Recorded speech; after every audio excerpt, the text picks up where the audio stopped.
छूटा जीतो कैला रंगदारी रे घर चढ़ के मारबो बरियारी रे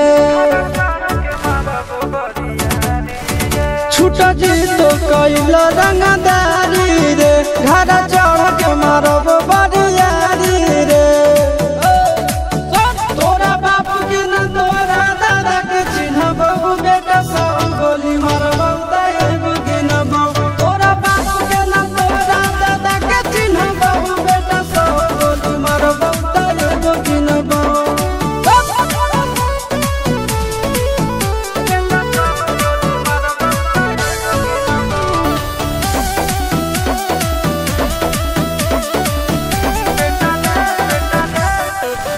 बेटा रे काटा से ठोक देबो चिमनी के भाठा में झोंक देबो देखबो कवन बाप बचैतौ तोरा प्रशासन के गाड़ी भी रोक देबो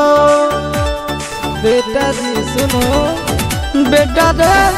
काटा से ठोक देबो चिमनी के भाठा में झोंक देबो देखबो कवन बाप बचैतौ तोरा प्रशासन के गाड़ी भी रोक देबो तोरा जैसन के हम खड़े खड़े गिनबो बेटा सब गोली मारबो ताएगो गिनबो तोरा बाप के न तोरा दादा के चिन्हबो बेटा सब गोली मारबो ताएगो गिनबो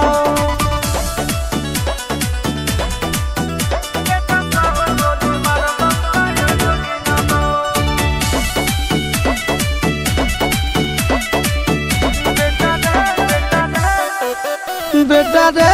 दौड़ा के बाजार में मारबो गोली तोर कपार में रंगदारी जे करही बिहार में गड़ देबो गंगा जी किनार में इतना मार पड़तो न बेटा